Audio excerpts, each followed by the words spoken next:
Bab 961. Di mana Kunlun? Saya menangani mereka dengan segera, dan sekarang tanda-tanda vital mereka masih relatif stabil, tetapi saya tidak dapat menyembuhkan mereka, kata Chen Yi lembut, berdiri di belakang. Ning Fan cepat-cepat melangkah maju, datang ke samping tempat tidur, dan menempelkan tangannya di pergelangan tangan mereka berdua. Kekuatan spiritual mengalir melalui ujung jarinya, dan Ning Fan menemukan suatu kekuatan mengamuk di dalam tubuh mereka, terus-menerus merusak meridian mereka. Sialan, pakai cara sekeji itu, umpat Ning Fan dengan marah. Jika dia tidak kembali, mustahil baginya untuk sepenuhnya mengandalkan Suanger dan Huo Erba untuk menghilangkan kekuatan ini.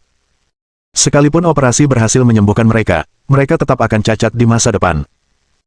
Tetapi sekarang setelah dia kembali, dia tidak akan membiarkan hal itu terjadi. Meskipun kekuatan ini kuat, ia masih tampak lemah di hadapan kekuatan spiritual.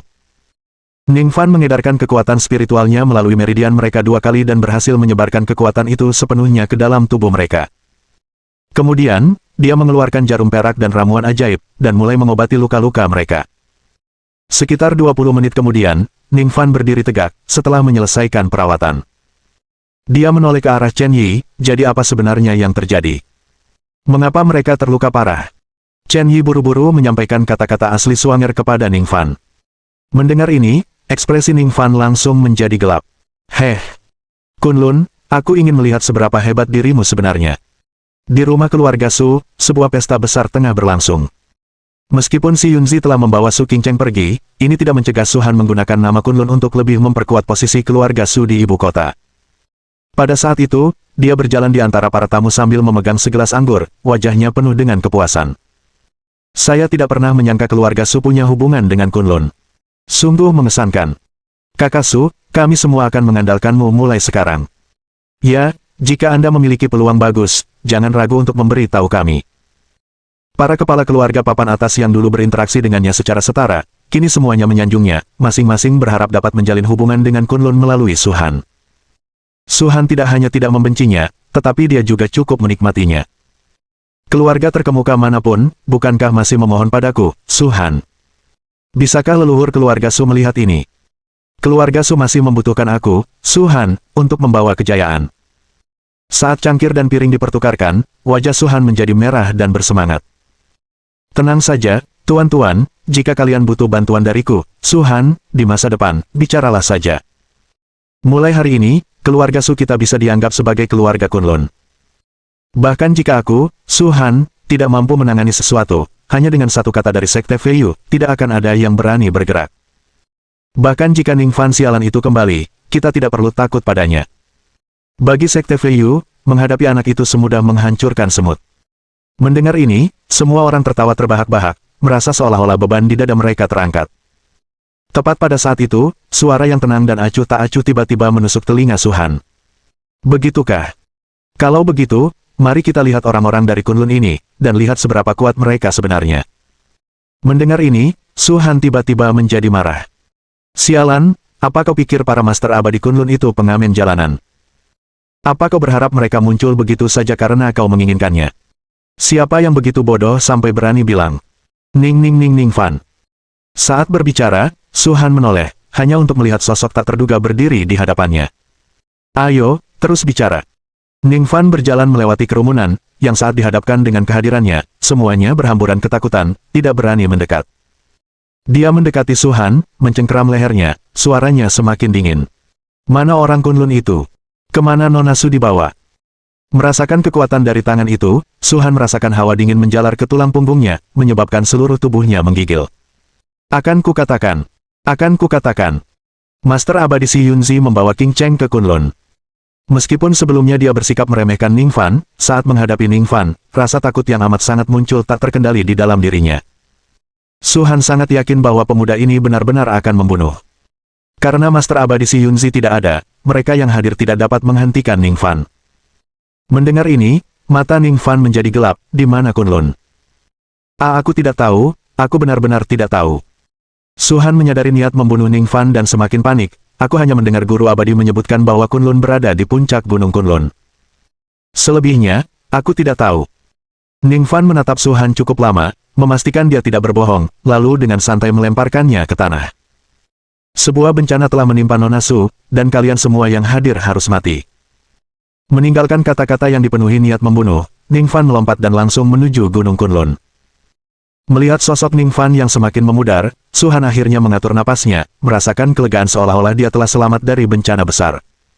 Tak lama kemudian, dia bangkit dari tanah, wajahnya dipenuhi dengan kebencian yang mendalam. Sialan, beraninya kau menyerbu Kunlun, kau pasti mati. Ning Fan, secepat kilat, hanya membutuhkan sedikit waktu untuk melintasi sebagian besar negeri Xia dan tiba di kaki Gunung Kunlun. Gunung Kunlun mempunyai arti penting yang unik sejak zaman dahulu, dianggap sebagai nadi naga negara Xia. Melalui dinasti-dinasti, banyak sekali ahli Feng Shui yang menganggap Gunung Kunlun sebagai harta karun geomansi. Berdiri di kaki gunung, Ning Fan mendongak ke arah barisan pegunungan yang tak berujung, alisnya berkerut erat. Kunlun.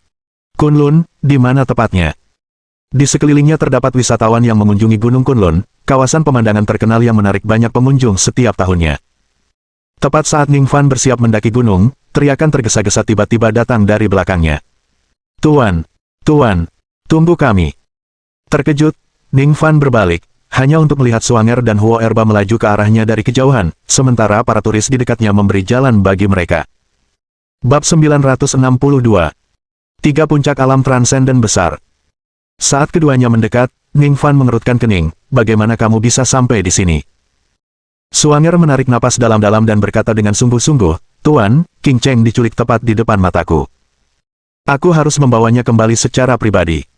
Selama ini, Suanger memiliki rasa bangga yang kuat. Sebelum Ning Fan pergi, dia telah mempercayakan Su King Cheng kepadanya, namun dia gagal, yang membuat Suanger dipenuhi rasa bersalah yang amat besar. Jadi, setelah Huo Erba sadar kembali dan mengetahui bahwa Ning Fan telah bergegas ke Gunung Kunlun, dia segera membawa Huo Erba dan bergegas ke sana. Aduh! Kalau begitu, sebaiknya kau ikut denganku. Ning Fan menggelengkan kepalanya dan tidak mengirim mereka kembali. Mengetahui kepribadian Suanger, Ning Fan menyadari bahwa meskipun dia sangat mendesaknya untuk kembali, dia pasti akan mengikutinya secara diam-diam. Wajah Suanger berseri-seri karena gembira, dan dia mengangkat sebelah alisnya ke arah Huo Erba. Lihat, sudah kubilang guru tidak akan mengusir kita seperti itu. Huo Erba tersenyum naif dan menggaruk kepalanya. Ketiganya berjalan di antara para turis, kombinasi mereka yang tidak biasa sering mengundang tatapan sinis. Yang paling menarik perhatian adalah perawakan besar Huo Erba. Berjalan di jalan, ia menyerupai bukit kecil untuk berjalan. Tepat saat mereka hendak memasuki Gunung Kunlun, para wisatawan di depan tiba-tiba berseru kaget. Lihat, apa itu? Ya ampun, istriku, kemarilah dan lihatlah para dewa. Jadi benar-benar ada orang abadi di Gunung Kunlun. Tidak jauh di depan, di sebuah tebing terjal, tiga sosok tengah berjalan di tebing itu. Tanpa daya ungkit apapun, ketiganya turun dari tebing, berjalan di atas air tanpa jejak, tampil bagaikan makhluk abadi dari dunia lain di hadapan para wisatawan. Gerakan mereka sangat ringan, seolah-olah mereka melayang seperti bulu. Setiap kali mereka melangkah, mereka meninggalkan jejak kaki di granit yang sangat keras itu. Para turis yang melihat ini pun berseru lebih keras lagi, karena mereka percaya bahwa mereka adalah orang-orang abadi yang tinggal menyendiri di Kunlun. Tuan, apa kekuatan mereka? Tanya Suanger penasaran. Ning Fan melirik dan berkata dengan acuh tak acuh, puncak alam transenden, dianggap kuat. Perlu dicatat bahwa bahkan para pelindung utama yang sebelumnya datang untuk berurusan dengannya, hanyalah berada pada tahap awal alam transenden. Tentu saja, bahkan di puncak alam transenden, mereka tidak sebanding dengannya. Awalnya mereka mengira bahwa ketiga orang ini hanya lewat, namun tiba-tiba mereka menerobos kerumunan dan berhenti tepat di depan Ning Fan dan yang lainnya. Pria yang memimpin mereka, mengenakan jubah panjang hitam, mengamati mereka dari atas ke bawah, wajahnya menampakkan tanda-tanda keheranan. Aku tidak menyangka akan bertemu dengan orang-orang berbakat seperti itu di Gunung Kunlun. Diapit oleh dua pria berpakaian jubah hijau dan putih. Mendengar ucapan lelaki berpakaian hitam itu, keduanya pun mengamati ketiganya sambil menunjukkan ekspresi kagum. Memang, mereka sangat berbakat, terutama wanita muda ini, yang telah mencapai kekuatan seperti itu di usia muda. Pria tegap ini, meskipun tidak berbakat seperti wanita muda itu, memiliki fisik yang berada di puncak latihan keras, yang memang langka di dunia ini. Keduanya berkomentar saat tatapan mereka kemudian tertuju pada Ning Fan. Hanya sekilas, mereka mengerutkan kening. Bakat pemuda ini, sebenarnya yang terburuk. Memang, kupikir dialah yang paling berbakat, aku tidak menyangka dia akan kalah dari mereka berdua. Meskipun dia yang paling tidak berbakat, dia tetap jauh lebih baik daripada kebanyakan orang. Meskipun mereka berada di puncak alam transenden, mereka tidak berada di dekat Ning Fan. Karena Ningfan sengaja menyembunyikannya, mereka tentu saja tidak dapat mengetahui bakat aslinya. Siapa kamu? Mendengar seseorang berbicara buruk tentang Ningfan, Suanger berbicara dengan nada bermusuhan. Mendengar ini, lelaki berpakaian hitam itu tersenyum, kedua tangannya tergenggam di belakang punggungnya, bersikap seperti orang bijak. Nona muda, kami bertiga adalah seniman bela diri penyendiri, sekarang berada di puncak alam transenden. Mengingat tingkat kultivasimu, kau seharusnya mengerti apa arti alam ini. Kami datang ke sini untuk mencari Gunung Kunlun yang legendaris, tetapi menemukan bakat seperti Anda adalah kebahagiaan yang tak terduga. Lelaki berpakaian hitam itu berhenti sejenak, lalu berbicara dengan serius, jika Anda bersedia, apakah Anda ingin menjadi murid kami dan menerima ajaran kami? Dua orang lainnya juga berdiri dengan tangan di belakang punggung, wajah mereka menunjukkan kesombongan. Bakatmu luar biasa, menerima ajaran kami pasti akan membawamu pada prestasi yang lebih besar. Yakinlah, begitu kita menemukan Gunung Kunlun, kita akan memasukinya, dan dunia luar akan menjadi milikmu.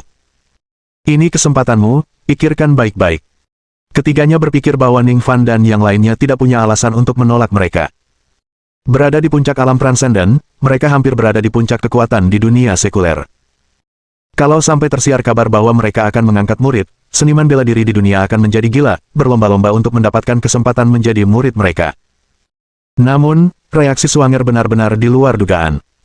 Dengan satu tangan di pinggul, ia mengamati ketiga pria itu, bersenandung acuh, tak kusangka kalian mau menerima kami sebagai murid.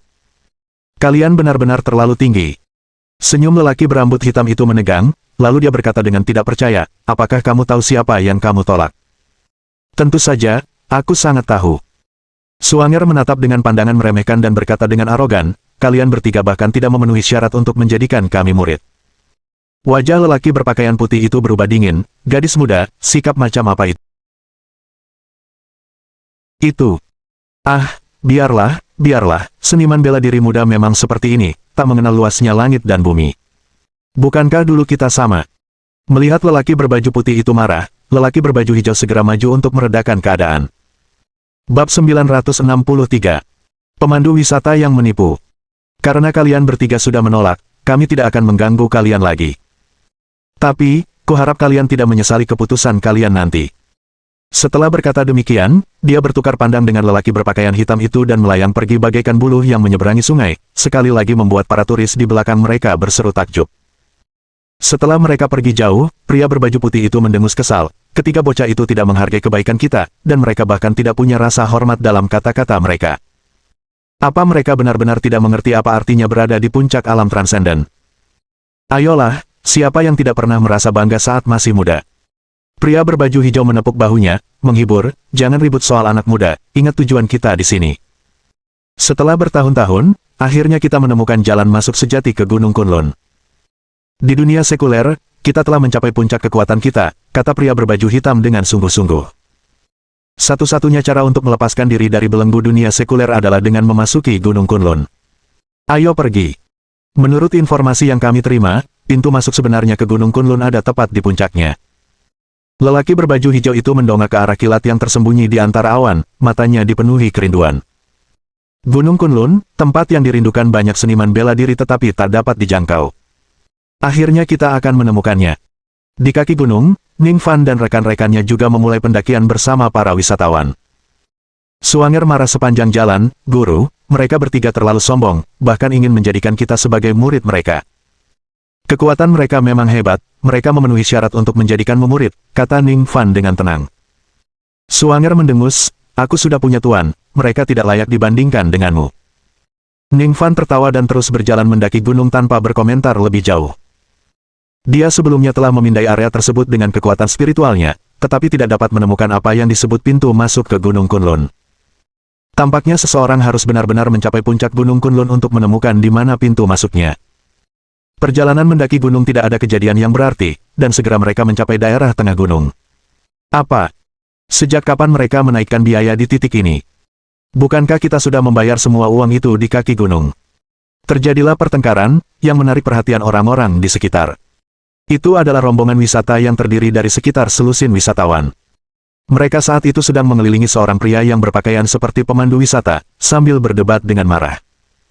Dengan bendera di satu tangan dan tangan di pinggul, pemandu itu berkata dengan angkuh, uang yang Anda bayarkan tadi hanya untuk biaya dari dasar gunung ke tengah gunung.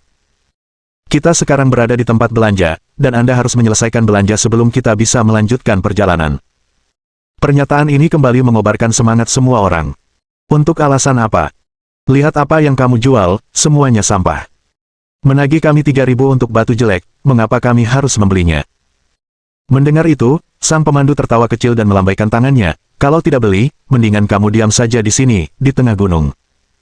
Beberapa pria jangkung dan kuat muncul dari pepohonan, menyeringai jahat dan mengepung para wisatawan. Apa yang sedang kamu lakukan? Anda memaksa kami untuk membeli dan menjual. Bajingan! Aku panggil polisi. Seorang turis baru saja mengeluarkan ponselnya ketika pemandu wisata merampasnya. Dia tidak melakukan kekerasan fisik, hanya mencibir sambil menatap para turis. Ini Gunung Kunlun, tempat wisata yang terkenal. Apa kalian pikir membayar beberapa ratus saja sudah cukup untuk tur lengkap? Mimpi saja. Para wisatawan ini dibujuk di kaki gunung karena biaya pemandu yang murah, tetapi kemudian menyadari bahwa mereka harus melakukan pembelian paksa di tengah perjalanan mendaki gunung. Mendengar kata-kata pemandu itu, banyak wisatawan mulai menyesali keputusan mereka, mengutuk diri sendiri karena terlalu rakus untuk tawar-menawar. Ini keterlaluan. Pemandu ini hanya menindas kita. Sudah, jangan ngomong lagi, ayo kita pergi. Lebih baik kita urus urusan kita sendiri. Sementara beberapa wisatawan ingin ikut campur, mereka ditahan oleh teman-temannya. Pemandu wisata tersebut adalah penduduk setempat, biasanya memiliki latar belakang tertentu, dan orang luar ini benar-benar tidak mampu menyinggung mereka. Melihat orang-orang yang lewat berpegang pada prinsip menghindari masalah, senyum sang pemandu pun semakin lebar. Biarkan aku katakan padamu, sekarang kamu dapat membayar dan membeli barang dengan patuh, atau tinggal di sini saja sampai besok, umum pemandu itu. Aku punya banyak waktu, aku bisa menunggu selama yang dibutuhkan, siapa kamu? Saat pemandu itu berbicara, dia tiba-tiba melihat seorang gadis mungil muncul di hadapannya. Suanger berdiri dengan tangan di pinggul, menatap pemandu dengan ekspresi dingin, turis-turis ini sudah membayar, dan sekarang kau masih meminta uang. Apa bedanya dengan perampokan sungguhan? Pemandu wisata itu mencemooh, saya tidak pernah memaksa mereka untuk ikut tur saya, mereka hanya tamak dengan tawaran murah, jadi itu salah mereka sendiri karena terjebak. Ini jelas perbuatan mereka sendiri, bagaimana bisa kau bilang aku merampok mereka? Kalau mereka tidak serakah dengan kesepakatan ini, bukankah mereka akan terhindar dari situasi ini? Pada akhirnya, itu salah mereka sendiri, apa hubungannya dengan saya? Paling-paling, saya hanya tidak menjelaskan proses tur dengan jelas, tapi sekarang saya sudah mengklarifikasinya. Suanger mendapati dirinya terdiam dan memerah karena marah atas alasan suaminya. Bahkan beberapa wisatawan mulai melakukan introspeksi, bertanya-tanya apakah keserakahan mereka untuk mendapatkan harga murah telah menyebabkan keadaan sulit yang mereka alami. Saat itu, Ning Fan berkata dengan acuh tak acuh, Suanger, tidak perlu buang waktu berdebat dengan orang ini. Lempar saja dia ke bawah gunung. Bab 964. Pintu masuk ke Kunlun. Waktunya sangat berharga, dan meskipun Ning Fan memiliki kesabaran untuk bernalar, dia menolak untuk menyia-nyiakannya. Suanger sangat marah hingga ia terengah-engah, tetapi setelah mendengar kata-kata Ning Fan, ia segera mengangguk penuh semangat dan berkata, baik, Tuan.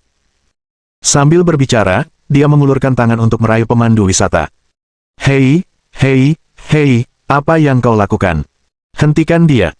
Pemandu wisata itu berteriak ketakutan, memanggil pria-pria kekar di sekitarnya untuk turun tangan. Seorang lelaki kekar melangkah maju, tangannya yang besar dan seperti kipas menghasilkan suara siulan saat dia mengayunkannya ke arah Suanger. Gadis kecil, pergilah. Suanger mendengus dingin, bahkan tidak mau menghindar, hanya menusukkan jarinya ke telapak tangan pria kekar itu. Disertai suara patah yang tajam, lengan lelaki itu terjatuh lemas ke sampingnya, wajahnya memerah, dan dia mengeluarkan teriakan yang menyayat hati. Tanganku, tanganku ah! Yang lainnya tampak ketakutan, menatap Suanger dengan tidak percaya. Sialan, ada apa dengan gadis ini? Dia baru saja mematahkan tangan Old Five dengan jarinya. Iblis, ayo kita pergi bersama. Jangan beri dia kesempatan. Pria-pria kekar lainnya saling bertukar pandang dan segera melangkah maju, mengepung Suanger. Wajah pemandu wisata itu memerah karena kemenangan, dan dia tertawa terbahak-bahak. Sudah kubilang kita punya banyak orang di sini. Aku tidak percaya kau bisa melawan 10 orang. Beberapa saat kemudian, Suanger menggantung orang kuat terakhir di pohon, membersihkan debu di tangannya, dan berbalik ke Ning Fan. Guru, semuanya sudah selesai. Di pepohonan, termasuk pemandu wisata, beberapa pria kuat terikat erat dan tergantung di atas jalan seperti lentera. Orang-orang kuat itu mengalami pembengkakan wajah dan memar, jelas-jelas karena dipukuli habis-habisan oleh Suanger. Ini adalah Suanger yang menahan kekuatannya, tidak bertarung dengan serius, jika tidak, orang-orang ini akan dibunuhnya dalam sekejap mata. Dengan air mata berlinang, pemandu wisata itu memohon ampun, Nona, saya tahu saya salah. Tolong lepaskan saya. Saya janji tidak akan menindas siapapun lagi. Tetaplah di pohon untuk saat ini. Ketika seseorang akhirnya merasa kasihan dan memutuskan untuk mengecewakanmu, barulah kamu boleh turun. Setelah mengatakan itu, Suanger melanjutkan perjalanan bersama Ning Fan dan Huo Erba menuju puncak Gunung Kunlun. Orang-orang yang lewat di sekitar pemandu wisata itu tidak memperlihatkan simpati, malah mereka mengejek, meremehkan perilaku pemandu wisata itu. Saat mereka bertiga bergerak lebih dalam ke Gunung Kunlun, jumlah wisatawan berangsur-angsur berkurang, terutama setelah melewati batas tertentu, wisatawan lainnya tampak menghilang dalam sekejap. Guru, saya merasakan sesuatu yang aneh. Suanger mengamati sekelilingnya, ekspresinya menjadi tegang. Kita sudah memasuki formasi, Ning Fan mengangguk, juga merasa agak terkejut. Suanger dan Huo Erba dapat memasuki formasi karena dia memimpin jalan. Formasi ini hanya dapat diakses oleh mereka yang telah mencapai alam transenden dan memiliki pemahaman tertentu tentang formasi. Jelas, itu adalah sesuatu yang sengaja diciptakan oleh orang-orang Kunlun untuk mencegah orang luar memata-matai. Tidak heran banyak seniman bela diri tidak dapat menemukan pintu masuk sebenarnya ke Kunlun selama bertahun-tahun, karena mereka bahkan tidak dapat memasuki formasi ini. Tanpa memasuki formasi ini, seseorang akan selalu berada di luar bersama wisatawan lain di Gunung Kunlun, tentu saja tidak akan dapat menemukan pintu masuk sebenarnya ke Kunlun. Ayo pergi.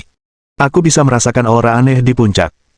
Ning Fan mendongak ke arah puncak Gunung Kunlun, di sana ia samar-samar melihat garis besar sebuah bangunan. Kelihatannya seperti kuil Tao. Di puncak Gunung Kunlun, awan dan kabut tampak begitu halus. 3 orang yang sebelumnya mencoba menjadikan Ning Fan dan teman-temannya sebagai murid kini telah sampai di puncak. Di hadapan mereka berdiri sebuah kuil Tao kuno. Dengan ubin hijau dan dinding abu-abu yang ditutupi lumut, tampaknya telah dibaptis oleh derasnya waktu. Di mana-mana dipenuhi dengan nuansa kuno yang kuat. Di luar kuil, seorang lelaki tua berjubah Tao duduk bersila di pintu seperti seorang biksu yang sedang bermeditasi, jubahnya berdebu seolah-olah sudah lama tidak diganti.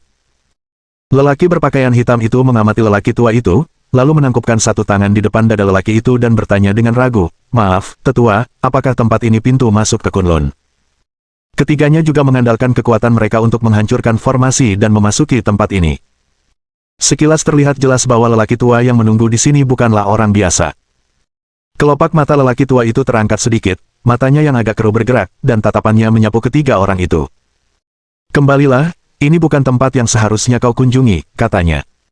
Mendengar ini, pria berambut putih, yang paling mudah marah, melangkah maju dengan kesal, "Pak Tua, kami sudah mencari tempat ini selama bertahun-tahun, dan kau pikir kau bisa begitu saja menyuruh kami pergi dengan hukuman? Bukankah kau terlalu sombong? Tempat ini memang pintu masuk Kunlun, tapi aku yang bertugas menjaganya. Kekuatanmu belum cukup untuk masuk," lanjut lelaki tua itu dengan santai. Mendengar itu, pria berambut putih itu langsung marah besar, "Orang tua, sombong sekali. Aku ingin melihat apa yang bisa kau lakukan." Dengan itu, lelaki berpakaian putih itu melompat maju dan mengarahkan pukulan ke arah sesepuh itu. Kekuatannya tidak besar, tak tertandingi oleh serangan dari seseorang di alam master. Seolah-olah mereka berada di dunia yang berbeda. Namun, ini adalah sesuatu yang hanya bisa dicapai oleh seseorang yang berada di puncak alam transenden. Untuk memadatkan kekuatan semaksimal mungkin, tidak membuang sedikit pun energi. Menghadapi serangan berkekuatan penuh dari pria berpakaian putih itu, sang tetua bahkan tak bergerak. Ia hanya melambaikan tangannya dengan santai. Bab 965. Penjaga gerbang yang kuat. Kekuatan yang melolong itu, bagaikan gelombang yang bergulung-gulung, menghantam lelaki berpakaian putih itu. Lelaki berpakaian putih itu merasa seakan-akan sebuah gunung besar telah menghantamnya dari depan, kekuatan dahsyat itu seketika menghancurkan pertahanannya. Puff! Kulit lelaki berpakaian putih itu menjadi pucat, dada dan perutnya berlumuran darah, dan tiba-tiba ia memuntahkan seteguk darah segar. Setelah melakukan semua ini, lelaki tua itu bersikap seolah-olah tidak terjadi apa-apa, dan tetap duduk di sana setenang sebelumnya. Saudara ketiga. Junior ketiga. Lelaki berbaju hijau dan lelaki berbaju hitam berteriak kaget pada saat yang sama, berlari maju untuk menangkap lelaki berbaju putih yang terpental mundur. "Kakak besar, kakak kedua, orang tua ini sangat kuat." Lelaki berpakaian putih itu dengan kuat menahan napasnya yang gemetar dan menatap lelaki tua itu dengan mata penuh ketakutan. Serangan telapak tangan itu hampir seketika menghancurkan seluruh pertahanannya. Bahkan telah menghancurkan 18 lapis teknik yang telah dikerahkannya hanya dalam sekejap. Pertahanannya sama sekali tidak ada saat menghadapi serangan si Penatua. Lelaki berpakaian hitam itu tiba-tiba berdiri, auranya ganas saat ia bersiap menghadapi lelaki tua itu.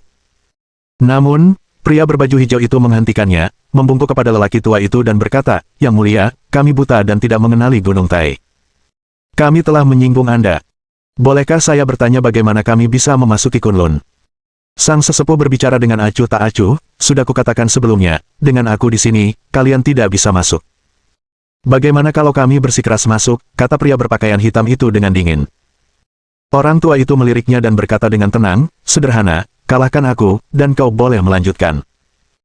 Lelaki berpakaian hitam itu melangkah maju, berdiri di hadapan lelaki tua itu dan menangkupkan tinjunya, "Senior, aku tidak bermaksud menyinggung." Saat kata-katanya itu terucap, sosok lelaki berpakaian hitam itu menghilang dari tempatnya. Ketika dia muncul kembali, dia sudah berada di belakang lelaki tua itu. Kekuatan dahsyat meledak bersama serangan telapak tangannya, energi mendalam meletus begitu dahsyatnya sehingga bahkan ruang di sekitar tangannya tampak sedikit melengkung. Setelah mencapai puncak alam transenden, seseorang mulai melangkah menuju ambang transendensi dalam seni bela diri. Mengesankan sekali, punya kekuatan seperti itu di usia muda. Kau memang akan dianggap cukup berbakat bahkan di Kunlun. Merasakan kekuatan yang terpancar dari serangan lelaki berpakaian hitam itu, lelaki tua itu sungguh-sungguh memuji. Saat berikutnya, lelaki tua itu membalas dengan ganas, kekuatannya yang dahsyat meletus sebagai ledakan gunung berapi dari tubuhnya yang tampak rapuh. Ledakan. Sebuah ledakan teredam bergema, dan lelaki berpakaian hitam itu, bagaikan layang-layang yang talinya putus, terlempar ke kejauhan. Masih di udara, dia memuntahkan banyak darah, dan wajahnya pun menjadi pucat. Wajah lelaki berbaju hijau itu dipenuhi ketakutan, tidak dapat mempercayai betapa cepatnya kakak tertuanya sekaligus juniornya dikalahkan. Kekuatan mereka, ketika berada di dunia luar, jauh lebih besar daripada yang lain, hanya ada segelintir orang yang mampu menandinginya. Namun, Penatua sebelum mereka ini terbukti lebih kuat dari gabungan ketiganya. Dan dia hanya penjaga gerbang Kunlun. Apakah Anda ingin melanjutkan? Setelah menumbangkan lelaki berbaju hitam dengan satu gerakan, si tetua berbalik menatap lelaki berbaju hijau. Lelaki berpakaian hijau itu menelan ludah, keringat bercucuran dan menetes dari dahinya. Sudah lama sekali ia tidak merasakan kekhawatiran sedalam dan sepenuh hati seperti itu, saat berada di puncak alam transenden.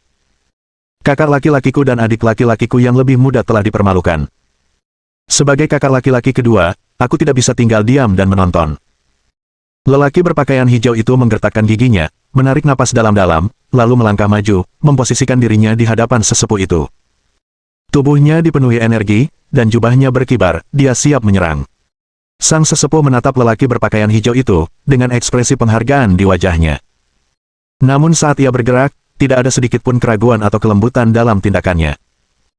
Dia menyerang dengan telapak tangannya, dan kekuatan besar muncul ke permukaan, mengembun menjadi jejak telapak tangan tak kasat mata di depannya dan menghantam keras ke arah laki-laki berpakaian hijau itu. Lelaki berpakaian hijau itu merasa seakan-akan ia telah dihantam langsung oleh sebuah gunung besar, kekuatan dahsyat itu langsung bergejolak di sekelilingnya. Gelombang demi gelombang, lapis demi lapis, menghantam tubuhnya. Pria berbaju hijau hanya mampu menahan gelombang pertama sebelum ia tak mampu lagi menahan serangan berikutnya dan terpental keras ke belakang, menghantam sisi tebing. Ledakan. Suara gemuruh dahsyat terdengar, mengangkat awan debu ke udara dan meninggalkan kawah besar di sisi tebing. Lelaki berpakaian hijau itu terhuyung keluar dari kawah, tubuhnya tak stabil, dan memuntahkan lebih banyak darah segar. Dia berlutut, kulitnya pucat pasi. "Orang tua, sebenarnya kekuatanmu ada di bidang apa?" Pria berbaju hijau itu tidak percaya bahwa usaha kerasnya tidak bertahan sedetik pun. "Sungguh tidak dapat dipercaya. Mengenai kultivasiku, aku sudah lama lupa." Orang tua itu tampak acuh tak acuh, ekspresinya muram, dan setelah terdiam sejenak, dia perlahan mulai berbicara. "Aku sudah menjaga tempat ini selama bertahun-tahun, aku lupa kapan pertama kali aku mulai. Mungkin, sudah lebih dari 100 tahun. Setelah berbicara, lelaki tua itu melambaikan tangannya, dan pemandangan pun berubah, lingkungan di sekitar kuil tahu berubah sekali lagi. Suatu kekuatan tak kasat mata bergerak, dan hanya dalam beberapa saat, seluruh wilayah itu tertutup. "Karena kamu sudah datang ke sini, sebaiknya kamu tinggal saja. Temani orang tua ini." Mendengar ini, raut wajah ketiga lelaki itu berubah muram, dan mereka mulai meragukan tahun-tahun karir bela diri mereka. Mereka telah berkultivasi bertahun-tahun, hanya untuk menyadari bahwa mereka bahkan tidak sebanding dengan satu pun penjaga gerbang Kunlun.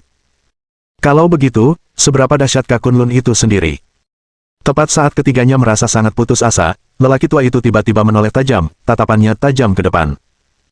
Setelah beberapa lama, dia menoleh ketiga pria berpakaian hitam dan bertanya dengan suara berat, apakah kalian masih punya teman lain di sini? Bab 966. Duel melintasi jarak. Lelaki berpakaian hitam itu tertegun, menggelengkan kepalanya, dan berkata, tidak, mengapa kamu menanyakan hal itu? Suara tetua itu perlahan menjadi dingin, seseorang sedang mencoba memaksa masuk ke formasi yang baru saja aku buat. Sementara itu, Ningfan memimpin Suanger langsung ke kuil Tao di puncak gunung.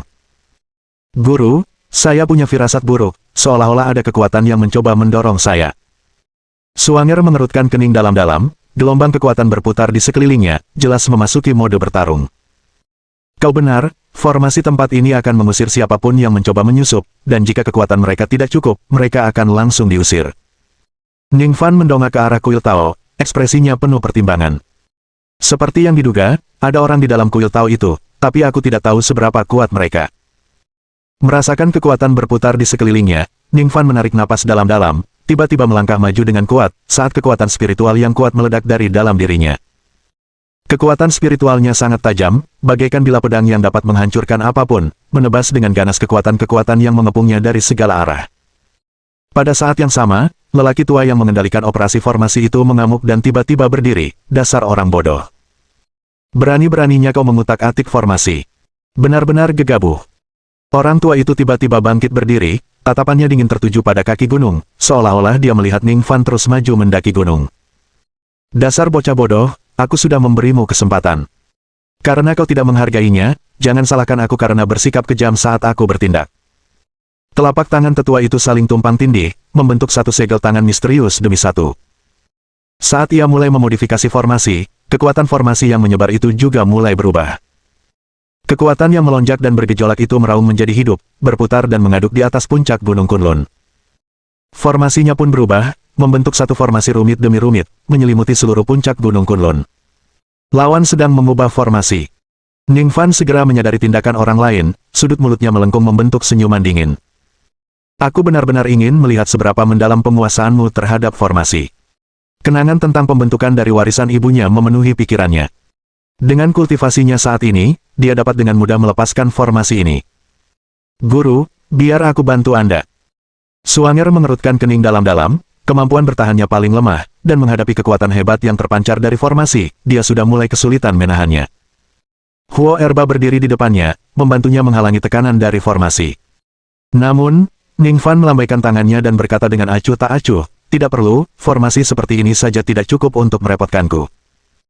Kekuatan yang kuat muncul dari dalam dirinya, membentuk pola rumit di sekelilingnya, menciptakan formasi mereka sendiri. Keduanya, satu di atas dan satu di bawah, mulai berbenturan melalui formasi melawan formasi. Penguasaan lelaki tua itu dalam formasi memang tak terbantahkan, karena ia telah menjaga pintu masuk Kunlun selama bertahun-tahun. Karena tidak mampu meningkatkan kultivasinya di dunia sekuler, ia hanya bisa mendalami formasi. Formasi yang ia terapkan dengan santai sekarang memberikan tekanan kuat pada trio berbaju hitam, menyebabkan butiran keringat besar menetes dari dahi mereka. Tingkat kultivasi apa yang dimiliki orang tua ini? Luar biasa. Apakah benar-benar ada seseorang yang telah mencapai tingkat penguasaan seperti itu dalam formasi? Ternyata dia tidak berusaha sekuat tenaga sebelumnya. Namun, hati lelaki tua itu dipenuhi dengan keheranan luar biasa pada saat ini. Dia dapat dengan jelas merasakan bahwa penyusup yang mencoba memaksa masuk itu memiliki penguasaan formasi yang tidak kalah hebat darinya. Bahkan, samar-samar, dia tampak dirugikan. Tak terbayangkan. Kapankah seorang guru formasi yang begitu kuat muncul di dunia sekuler?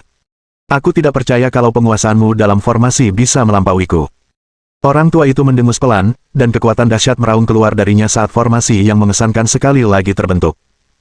Susunan primordial 9 surga. Seluruh puncak Gunung Kunlun diselimuti kabut putih tebal, setiap incinya mengandung kekuatan yang berat. Ini adalah kartu truf orang tua itu, formasi. Jika dikerahkan sepenuhnya, bahkan puncak alam transenden tidak akan bertahan semenit pun di dalamnya. Setelah menyebarkan formasi, lelaki tua itu menunduk sambil mencibir, "Nak, kalau kau bisa keluar dari formasi ini, maka kau berhak menghadapiku 1 lawan 1. Seolah mendengar perkataan tetua itu, Ningfan mendongak, senyum dingin tersungging di bibirnya, "Orang bodoh, apakah menurutmu formasi belaka dapat menghentikanku?" Pedang mini batu giok meluncur ke telapak tangannya, kekuatan spiritual yang kuat mengalir ke dalam pedang mini itu, dan cahaya pedang yang tajam langsung meledak dari bilahnya. Cahaya pedang berputar di sekitar Ning Fan, akhirnya berkumpul di belakangnya, membentuk tepi hijau sepanjang 3 kaki. Memotong. Saat Ning Fan berteriak pelan, tepian hijau melesat keluar bagaikan kilat, menyeret aliran udara putih pada kedua sisi, bagaikan pusaran yang menerjang langsung ke puncak gunung. Di puncak gunung, sang tetua berdiri di sisi tebing, tangan di belakang punggung, menatap ke bawah dengan ekspresi tenang. Ketika aktivitas di formasi berhenti, sang tetua mendengus dingin, dengan bangga berkata, ternyata anak itu memang biasa saja, aku hanya berusaha sedikit, dan dia tidak sanggup mengatasinya. Adapun membubarkan formasi untuk membiarkannya pergi, dia tidak mempunyai niat untuk melakukannya. Berani memasuki Gunung Kunlun harus dibayar dengan harga mahal. Berhasil atau tidaknya dia menembus formasi itu bergantung sepenuhnya pada kemampuan si penyusup itu sendiri. Ketiga orang berpakaian hitam itu menyaksikan metode yang dilakukan oleh tetua itu, semuanya menghirup udara dingin dalam hati, takjub tak percaya. Menyebarkan formasi dari jauh, menekan musuh di puncak Gunung Kunlun, keterampilan seperti itu mirip dengan campur tangan ilahi, tak terbayangkan. Tepat pada saat itu, suara melengking tiba-tiba terdengar dari dasar gunung. Sebelum sesepuh itu dapat bereaksi, dia melihat angin putih melolong dan mengalir ke atas, menerobos lapisan demi lapisan formasi dengan kecepatan yang mencengangkan, menuju langsung ke arahnya. Bab 967. Sungguh kebetulan. Wajah orang tua itu pucat pasi karena khawatir. Formasi yang disusunnya dengan ahli tidak memberikan perlawanan apapun, yang memungkinkan gelombang energi ini bergulir ke atas tanpa hambatan. Sialan, apa-apaan ini? Sang tetua segera mengubah segel tangannya sekali lagi, menyusun formasi baru dalam upaya menghalangi gelombang itu. Akan tetapi, sekuat apapun formasi yang ia buat, dalam menghadapi gelombang ini, formasi tersebut seolah-olah tidak ada sama sekali. Mereka akan hancur menjadi debu hanya dengan sentuhan sedikit. Meski tampak panjang, sebenarnya sangat singkat. Beberapa saat kemudian, gelombang energi telah melonjak ke puncak gunung. Baru pada saat inilah sang tetua melihat dengan jelas bahwa di dalamnya terdapat sinar pedang. Sinar pedang. Penyusup itu baru saja menebas sekali, dan formasinya hancur. Bagaimana ini bisa terjadi? Bagaimana bisa ada ahli pedang seperti itu di dunia sekuler? Sialan, benda apa ini? Tekanan yang begitu mengerikan, siapakah sosok yang diagungkan ini? Sial, kita tidak bisa menghentikannya. Cepat minggir. Ketiga lelaki berpakaian hitam itu menghadapi sinar pedang, wajah mereka pun memucat karena ketakutan, hati mereka dipenuhi kepanikan. Kekuatan sinar pedang itu membuat mereka tidak punya niat sedikit pun untuk melawan. Berpikir untuk bertahan melawannya bahkan lebih mustahil. Lelaki berpakaian hitam itu merasa bahwa jika ia berdiri di depan sinar pedang ini, kemungkinan besar ia akan langsung teriris menjadi dua. Setelah kepanikan sesaat, raut wajah si tetua tiba-tiba menjadi gelap, lalu dia mengerahkan kekuatan yang dahsyat, menggertakkan giginya untuk berdiri teguh menghadapi sinar pedang. Dia menolak untuk percaya bahwa seorang manusia biasa dari dunia sekuler dapat memiliki kekuatan seperti itu dalam satu sinar pedang. Sang sesepuh berkata dengan suara yang dalam, sambil memukul dengan telapak tangannya, melepaskan kekuatan dahsyat yang langsung bertabrakan dengan sinar pedang. Ledakan. Terdengar ledakan gemuruh yang dalam, dan gelombang energi yang meraung-raung menyebar ke segala arah, menyebabkan bahkan orang-orang yang berdiri di sana seperti orang-orang berpakaian hitam itu terhuyung dan mundur terus-menerus karena kekuatannya yang dahsyat. Setelah beberapa saat, gelombang energi mereda, dan debu pun mengendap. Sang tetua berdiri dengan kedua tangannya di belakang punggungnya di tepi tebing, ekspresinya luar biasa tenang. Seolah-olah keributan yang terjadi tidak memberikan pengaruh apapun padanya. Adegan ini menggetarkan hati ketiga orang berpakaian hitam, dan meningkatkan kewaspadaan mereka terhadap si tua. Kekuatan sinar pedang itu begitu menakjubkan sehingga mereka sendiri tidak akan pernah mampu menahannya. Namun penjaga gerbang Kunlun telah menghancurkannya dengan mudah, besarnya kekuatannya jelas terlihat oleh semua orang. Tak terlihat lagi, wajah si tua berkedut hebat, wajahnya hampir berkerut. Dia telah melihat hantu. Siapakah sebenarnya anak muda di kaki gunung itu? Dia nyaris tak mampu menahan sinar pedang itu dengan seluruh kekuatannya. Kini dada dan perutnya bergejolak karena energi yang bergejolak, anggota tubuhnya kaku, itulah sebabnya dia berdiri tak bergerak di tebing begitu lama. Setelah beberapa saat, sang penatua akhirnya berhasil menenangkan peredaran darahnya dan menghembuskan napas panjang. Seorang kultivator pedang biasa dari dunia sekuler berani membuat kekacauan di hadapanku, sama sekali tidak menyadari ketidakberartiannya sendiri. Orang tua itu mendengus dingin, suaranya terdengar meremehkan. Ketiga orang berbaju hitam itu, ketika menyaksikan ini, bahkan lebih terkesan. Lihatlah nada meremehkan itu, sikap percaya diri itu. Seseorang dapat tahu sekilas bahwa baginya, sinar pedang yang menakjubkan dari beberapa saat yang lalu sama sekali tidak berarti. Sang sesepuh pun berbalik dan berjalan menuju kuil Tao, tampaknya tidak menghiraukan sosok yang mengganggu itu.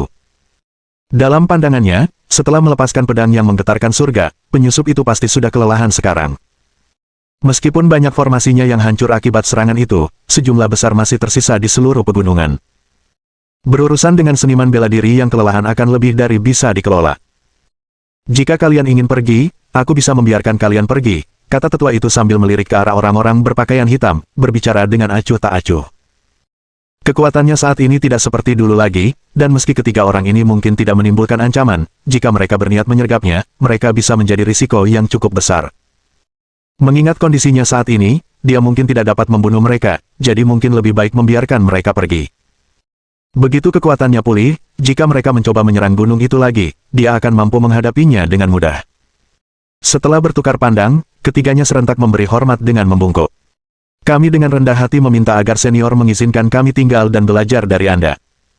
Setelah menyaksikan kehebatan sang tetua, mereka pun bercita-cita menyamai levelnya. Di dunia sekuler, mereka termasuk seniman bela diri papan atas, tetapi jalan mereka ke depan terputus, tidak ada cara untuk maju lebih jauh. Mereka telah lama kehilangan keterikatan terhadap kesenangan duniawi dan hanya berharap untuk mengambil langkah lain di jalur seni bela diri.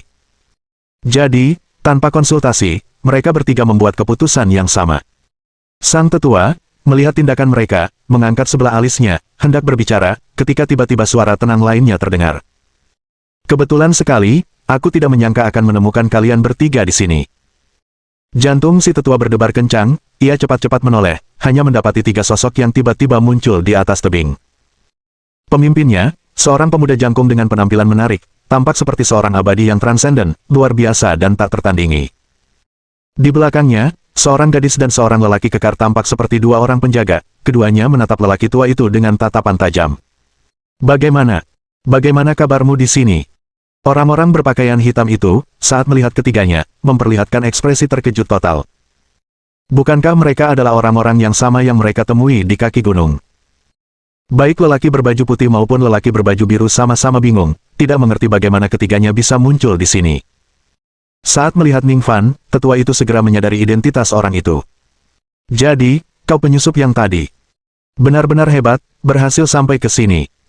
Sang sesepuh juga cukup tercengang dalam hati, berpikir bahwa setelah melepaskan pedang yang mengguncang dunia seperti itu, pihak lainnya pasti sudah kelelahan sekarang. Tetapi bagaimanapun penampilannya, pemuda ini selalu tampak memiliki kekuatan yang melimpah. Bab 968. Sang penjaga gerbang benar-benar menyerah. Kamu menyanjungku, itu terutama karena formasimu tidak istimewa. Ning Fan menoleh ke arah kuil Tao, melihat sekeliling, dan mengerutkan kening, apakah ini pintu masuk ke Kunlun? Kau juga mencari Kunlun? Pria tua itu mengerutkan kening, akulah penjaga gerbang Kunlun. Jika kau ingin memasuki Kunlun, kau harus lulus ujianku dulu. Saya mengerti, kalau begitu mari kita mulai. Ning Fan tidak membuang kata-kata dan bersiap untuk segera mulai bertarung.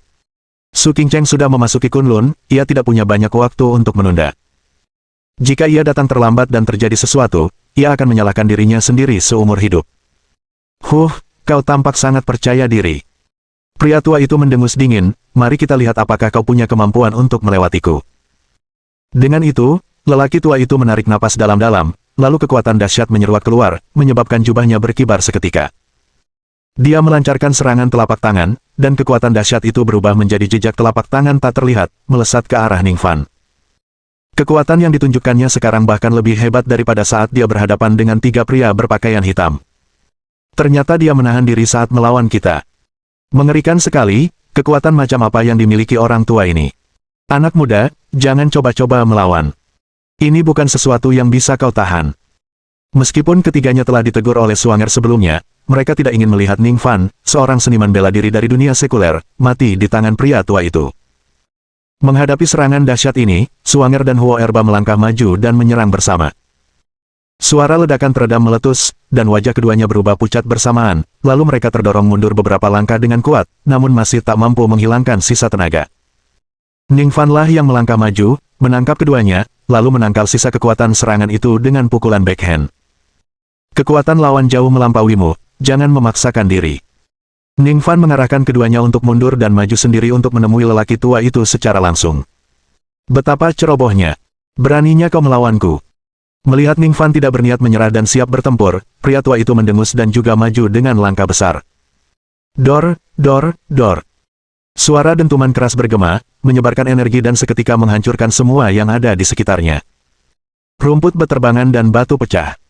Pergerakan mereka secepat kilat, hanya meninggalkan jejak bayangan yang berterbangan di udara. Ketiga lelaki berpakaian hitam itu tercengang, bertanya-tanya apakah mereka melihat sesuatu. Apakah kamu melihatnya dengan jelas? Tidak bisa melihat dengan jelas, sama sekali tidak. Sial, kekuatan anak ini sangat kuat. Mereka terkejut ketika mengetahui pemuda yang mereka temui di kaki gunung itu ternyata memiliki kekuatan untuk melawan penjaga gerbang Kunlun. Terutama ketika mereka telah mempertimbangkan untuk menerimanya sebagai murid, kini mereka merasakan darah mengalir ke wajah mereka. Itu benar-benar memalukan. Namun, apakah adik muda ini sebanding dengan penjaga gerbang Kunlun? Gumam pria berbaju hitam dengan cemas. Bagaimanapun, ini memang penjaga gerbang Kunlun. Seharusnya dia bisa, karena dia berhasil melewati formasi tadi. Tidak ada alasan dia tidak bisa mengalahkannya, kata pria berbaju hijau ragu-ragu dan ragu-ragu. Pria berbaju putih itu mendengus jijik, tangannya disilangkan, mungkin dia menggunakan beberapa trik untuk menerobos. Penjaga gerbang Kunlun ini tidak semudah itu dikalahkan. Suanger melirik mereka dan berkata dengan yakin, sudah kubilang, tuanku tidak akan kalah. Perhatikan baik-baik. Ledakan. Begitu Suanger selesai berbicara, suara dentuman dahsyat meletus, dan dua sosok melesat keluar dari asap. Satu sosok mendarat menuju kuil Tao, meluncur tak terkendali di tanah hingga ke pintu kuil sebelum akhirnya berhenti. Ketiga pria berpakaian hitam itu memperlihatkan ekspresi terkejut. Itu adalah pendeta Tao tua. Sosok lainnya melayang turun dari udara. Yang mengejutkan adalah Ningfan. Postur tubuhnya jauh lebih anggun dibandingkan dengan Taois tua itu. Kamu, kekuatanmu, bagaimana ini bisa terjadi? Orang tua itu terengah-engah, wajahnya penuh ketidakpercayaan. Dia hampir menggunakan kekuatan penuhnya dalam serangan itu, bahkan ahli alam transenden puncak akan terluka parah olehnya. Namun pemuda ini tidak hanya menangkisnya sepenuhnya, serangan ganasnya malah memaksanya mundur. Kekuatannya pasti jauh di atas kekuatan kita sendiri. Tapi bagaimana ini bisa terjadi? Sejak kapan pesaing sekuat itu muncul di dunia sekuler? Ningfan, dengan tangan di belakang punggungnya, berbicara dengan acuh tak acuh, kekuatanku bukan urusanmu, katakan padaku bagaimana cara memasuki Kunlun jika kau tidak ingin mati. Ekspresi lelaki tua itu berubah gelap, dan dia terdiam. Ningfan mengira lelaki tua itu akan bertarung sampai mati, tetapi dia terkejut ketika dia tiba-tiba berkata, pintu masuk Kunlun ada di belakangku, di dalam kuil Tao ini. Melihat pendeta Tao tua yang tangguh itu memilih untuk menyerah, ketiga pria berpakaian hitam itu semua tercengang. Penjaga gerbang Kunlun sebenarnya telah mengakui kekalahan. Seberapa kuatkah pemuda ini? Ningfan juga terkejut, kupikir kau akan mempertahankan pintu masuk Kunlun sampai mati. Pendeta Tao tua itu mencibir dua kali, memang, aku bukan tandinganmu, dan bertarung sampai mati mungkin tak akan menghentikanmu. Mengapa aku harus melakukan upaya sia-sia seperti itu? Lagi pula, aku hanyalah seorang penjaga gerbang. Lagi pula, sekuat apapun dirimu, apapun yang ingin kau lakukan di Kunlun, mengandalkan kekuatanmu saat ini saja mungkin tidak akan cukup untuk mewujudkan keinginanmu. Bab 969. Kedatangan pertama di Kunlun. Ningfan mengerutkan kening, apa maksudmu? Hehe, sama seperti ketiga bocah cilik ini, kalian semua mengira sudah mencapai puncak ilmu bela diri di dunia sekuler, berdiri tegak dan angkuh, serta yakin tak ada tandingan kalian. Tapi aku bisa memberitahumu, dengan kekuatanmu saat ini, kau hanya berada di tingkat menengah bawah di Kunlun. Kau mungkin lebih kuat dari murid biasa pada umumnya, tapi begitu murid elit bergerak, kau pasti akan dikalahkan. Hanya saat itulah kau akan menyadari bahwa selalu ada seseorang yang lebih kuat, langit di atas langit. Semua orang tahu bahwa kata-kata lelaki tua itu bukannya tidak berdasar, tetapi memang benar ada banyak individu kuat di Kunlun. Lagi pula, sebagai tempat yang melegenda, bagaimana ia bisa mempertahankan keterpencilannya selama bertahun-tahun jika tidak memiliki cukup banyak individu yang kuat? Menghadapi peringatan lelaki tua itu, Ningfan tetap acuh tak acuh, kau tak perlu mengkhawatirkan hal-hal ini untukku. Jika ada perkumpulan orang-orang kuat, maka aku hanya perlu menjadi lebih kuat. Hahaha, baiklah, anak muda yang tidak tahu luasnya langit dan bumi, aku akan menunggu hari kegagalanmu. Orang tua itu tertawa terbahak-bahak, suaranya penuh ejekan. Di matanya, orang-orang yang memasuki Kunlun tidak ada bedanya dengan mencari kematian. Sekte manapun yang muncul akan mampu melenyapkan mereka. Kalau begitu, tidak ada alasan baginya untuk menentang mereka dengan keras. Sebuah lambaian tangan lelaki tua itu mengirimkan suatu kekuatan tak terlihat, yang menyebabkan kuil Tao di belakangnya bergetar. Setelah itu, gerbang kuil Tao itu tiba-tiba terbenam ke dalam tanah, dan di tempatnya, sebuah portal cahaya berputar muncul. Pergilah, ini adalah pintu masuk ke Kunlun. Setelah lelaki tua itu selesai berbicara, dia melompat ke kuil Tao dan terdiam. Ikuti aku, jangan tertinggal. Ningfan memperingatkan sekali lalu melangkah ke portal cahaya, sosoknya menghilang seketika. Guru, tunggu aku. Suanger berteriak kaget, buru-buru mengikuti Huo Erba, mengikuti langkah Ningfan menuju portal cahaya. Ketiga lelaki berpakaian hitam itu bertukar pandang, melihat keraguan di wajah masing-masing. Apakah kita akan masuk? Tanya pria berbaju hijau itu dengan ragu-ragu. Setelah pertempuran ini, mereka mulai menyadari kemampuan mereka sendiri. Karena bahkan tidak dapat mengalahkan penjaga gerbang Kunlun, memasuki Kunlun kemungkinan besar berarti memulai dari awal lagi. Pikiran menjadi individu kuat di puncak alam transenden dan harus mencapai anak tangga terbawah membuat mereka merasa tidak nyaman. Pria berbaju hitam itu menggertakkan giginya, berkata dengan kasar, untuk apa kita mencari Kunlun?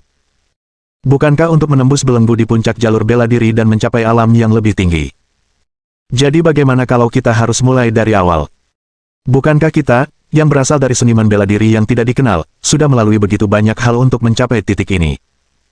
Dengan Kunlun tepat di depan kita, jika kita tidak masuk, apakah kita akan menunggu sampai akhir hayat untuk menyesali mengapa kita tidak mengambil langkah itu? Pria berbaju putih itu mengangguk tegas sambil menggertakkan giginya, seumur hidupku, aku belum pernah mengalami penghinaan seperti ini. Aku harus melihat sendiri betapa hebatnya orang-orang Kunlun, sampai-sampai mereka begitu sombong dan lancang. Pria berbaju hitam itu tertawa terbahak-bahak, bagus. Itulah semangat saudara-saudaraku yang baik. Kalau begitu, mari kita menyerbu Kunlun itu bersama-sama. Setelah pikiran mereka bulat, mereka bertiga tidak lagi ragu-ragu dan juga melangkah ke Kunlun. Pemandangan di depan mata Ningfan berubah, meski hanya satu langkah, dia merasa seolah-olah telah melewati koridor panjang. Untuk memanipulasi ruang. Sepertinya memang ada banyak ahli di Kunlun, pikir Ningfan dalam hati. Bahkan sekarang, dia tidak memiliki sarana untuk membuat lorong spasial seperti itu. Sesaat kemudian, Ningfan merasakan pandangan kabur sesaat di depan matanya, dan kakinya sudah menjejak tanah yang kokoh. Di hadapannya terbentang pemandangan hijau pegunungan dan air mengalir, dengan suara gemericik air mata air jernih dan kicauan merdu burung bergema di antara pegunungan. Tempat dia berdiri tepat di tengah-tengah gunung. Di belakangnya, Suanger dan Huo Erba juga muncul satu demi satu. Wah, apakah ini Kunlun? Suanger memandang sekelilingnya dengan takjub, lalu setelah sesaat kebingungan berkata, kelihatannya tidak jauh berbeda dengan luar, bukan? Namun, Ningfan menggelengkan kepalanya dan berkata dengan suara berat, tidak, energi spiritual di sini jauh lebih padat daripada di dunia luar. Dibandingkan dengan Kunlun, kepadatan energi spiritual di dunia luar sangatlah rendah. Jika energi spiritual di dunia sekuler diibaratkan kolam yang mengering, maka di sini ia bagaikan sungai yang menderu. Setiap kali dia bernapas, gelombang energi spiritual yang kaya akan mengalir ke dalam tubuhnya. Berkultivasi di sini pasti akan meningkatkan fondasi dan laju kultivasi seseorang jauh lebih cepat. Ningfan kini tahu mengapa orang-orang di Kunlun begitu kuat. Jika dia memulai kultivasinya di lingkungan ini, mungkin levelnya saat ini sudah mencapai tahap inti emas, atau bahkan lebih tinggi. Tidak ada seorang pun di sekitar portal cahaya, yang tampaknya tidak dijaga, membuat Ningfan merasa agak bingung. Yang tidak diketahuinya adalah bahwa Kunlun, yang telah mengasingkan diri selama bertahun-tahun, biasanya hanya melihat para pengikut sekte utama datang dan pergi, dan jarang didekati oleh yang lain. Oleh karena itu, sekte-sekte utama hanya mendirikan penjaga gerbang di dunia luar, sedangkan bagian dalam tidak diawasi, terutama untuk mencegah orang-orang dari dunia sekuler masuk secara tidak sengaja. Guru, kemana kita harus pergi sekarang? Setelah rasa penasarannya mereda, Suanger teringat tujuan mereka dan berbalik menatap Ningfan. Bab 970. Di mana sekte Feiyu? Ningfan melihat sekelilingnya, kemanapun pandangannya tertuju, tak ada jejak siapapun. Setelah merenung sejenak, dia dengan tegas berkata, ayo kita turun gunung dan mencari tahu di mana kita berada dulu.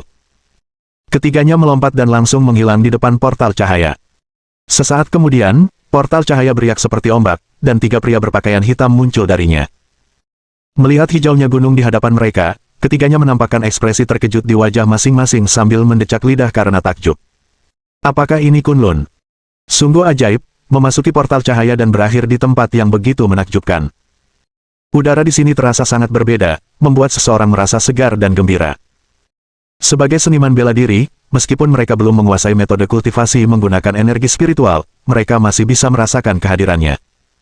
Energi spiritual yang luar biasa padat di Kunlun langsung menyegarkan mereka, sangat mengangkat semangat mereka. Aneh, mengapa kita belum melihat mereka bertiga? Pria berpakaian hitam itu melihat sekeliling, mencoba mencari jejak Ning Fan dan teman-temannya, tetapi tidak menemukan apapun. Kakak, apa yang harus kita lakukan sekarang? Para lelaki berpakaian putih dan hijau menatapnya secara bersamaan. Di antara mereka, lelaki berpakaian hitam memiliki kultivasi yang paling kuat, dan kata-katanya paling persuasif. Pria berpakaian hitam itu merenung sejenak dan berkata dengan serius, mari kita turun gunung untuk melihat situasi terlebih dahulu. Karena ini pertama kalinya kita di sini, kita perlu memahami di mana kita berada. Sementara itu, Ning Fan dan rekan-rekannya telah mencapai kaki gunung. Dari kejauhan, mereka melihat sebuah pos pemeriksaan di mana seorang pemuda berpakaian hijau sedang tertidur. Saat melihat Ning Fan dan teman-temannya mendekat, pria itu menatap mereka dengan bingung dan memeriksa mereka dari ujung kepala sampai ujung kaki. Apakah kamu dari Sekte Feiyu? Bukankah mereka hanya melaporkan satu orang? Saat Suanger hendak berbicara, Ning Fan melangkah maju dan membungkuk kepada pria itu, maaf, ini kesalahan kami saat melapor, dan telah merepotkan Anda. Oh, kalau begitu kau boleh pergi. Hari pernikahan Tuan Muda Sekte Feiyu sudah dekat, dan kita bisa minum bersama di perjamuan. Murid penjaga itu melambaikan tangannya dengan acuh tak acuh, bahkan tidak curiga terhadap identitas Ning Fan dan rombongannya. Lagi pula, biasanya hanya orang-orang dari Sekte Feiyu yang datang dan pergi melalui lorong ini, jadi dia sudah terbiasa dengan hal itu. Mendengar ini, Ning Fan merenung sejenak dan berkata perlahan, maaf, kami baru saja bergabung dengan sekte ini, dan saudara Si Yunzi berjalan terlalu cepat, jadi kami sempat kehilangan jejak keberadaan sekte ini. Mendengar bagian pertama perkataan Ning Fan, sang murid mengerutkan kening, tetapi saat mendengar nama Si Yunzi, alisnya mengendur. Jadi, kamu bersama Si Yunzi, kenapa tidak bilang dari tadi? Biar aku tunjukkan jalannya. Murid itu maju dengan sikap ramah. Tepat saat dia mencapai 3 langkah dari Ning Fan, tampak seolah-olah dia akan menunjukkan jalan. Pada saat berikutnya, dia tiba-tiba melesat maju, aura dahsyat menyeruak keluar saat dia melayangkan pukulan langsung ke Ning Fan. Mau membodohiku? Kau cari mati. Raungan meledak, dan kekuatan pukulan itu melonjak hebat, hampir seketika mencapai tepat di depan wajah Ning Fan. Suanger berseru, melangkah maju untuk membantu. Namun, Ning Fan hanya mengangkat tangan kanannya, mengangkat 2 jari, dan menangkis pukulan mengejutkan itu. Murid penjaga itu tertegun melihat pemandangan ini. Sebelum dia bisa bereaksi, Ning Fan menangkis tinjunya ke samping dengan satu telapak tangan lalu melontarkan tangan kanannya ke depan secepat kilat, mencengkeram leher lelaki itu, dan membantingnya ke tanah dengan keras. Disertai bunyi dentuman pelan, kepala murid penjaga itu terpelintir dan dia pingsan di tempat. Kita harus meninggalkan tempat ini sekarang. Ning Fan menggendong murid penjaga dan memanggil Suanger dan Huo Erba untuk segera pergi. Ketiga pria berpakaian hitam yang turun kemudian sama sekali tidak menyadari kehadiran mereka, dan meninggalkan pegunungan itu tanpa halangan apapun. Tanpa menyadari semua ini, Ning Fan menggendong murid penjaga itu menjauh dari pos pemeriksaan, dan setelah memastikan tidak ada orang lain di sekitar, dia akhirnya membangunkan penjaga itu. Jangan bunuh aku. Aku murid Sekte Yunqi dari 5 sekte besar. Kalau kau membunuhku, Sekte Yunqi tidak akan membiarkanmu pergi. Ning Fan menyeringai, kau sudah dikirim ke sini untuk menjaga gerbang, apakah Sekte Yunqi masih ingat mereka punya murid sepertimu? Kebohongannya terbongkar oleh Ning Fan, wajah murid penjaga itu langsung muram, dan dia berkata dengan nada yang tragis, saudaraku, tolong biarkan aku pergi, aku hanya murid biasa, aku tidak tahu apa-apa. Kalau begitu katakan padaku, mengapa kau curiga aku berbohong tadi, tanya Ning Fan. Murid penjaga itu berkata dengan hati-hati, awalnya aku tidak menyadarinya, tapi kemudian kau bilang kau bersama Si Yunzi. Orang itu biasanya sangat sombong, dia tidak akan membiarkan siapapun pergi bersamanya. Ning Fan tidak dapat menahan senyum kecut, terkejut karena hal inilah dia terbongkar. Sepertinya kau cukup mengenal Si Yunzi. Ning Fan menyipitkan matanya, nadanya penuh arti. Tidak, aku sama sekali tidak dekat dengannya. Dia hanya punya reputasi yang sangat buruk di luar sana. Dia merasa dirinya hebat karena mengikuti Tuan Muda Sekte Feiyu, berlenggak-lenggok seharian, dan tidak memandang siapapun. Murid penjaga itu, takut mengatakan hal yang salah dan dibunuh oleh Ning Fan, segera melepaskan diri dari Si Yunzi seperti menuangkan kacang dari tabung bambu. Ning Fan menyelimuti pria itu dengan kekuatan spiritualnya sepanjang waktu, mengawasi setiap gerakan yang dilakukannya. Setelah memastikan bahwa pria itu tidak berbohong, dia melanjutkan dengan pertanyaan berikutnya. Sekarang, katakan padaku di mana letak Sekte Feiyu. Mohon dukungan dari omom ante-ante sekalian, buat subscribe atau sharekan novel Mimin ke Facebook kalian, agar channel Mimin bisa terus berkembang. Dengan begitu, Mimin bisa lebih semangat untuk up novel seru lain ke depannya. Buat teman-teman yang sudah subscribe dan sharekan novel Mimin, Mimin ucapkan terima kasih sebanyak-banyaknya.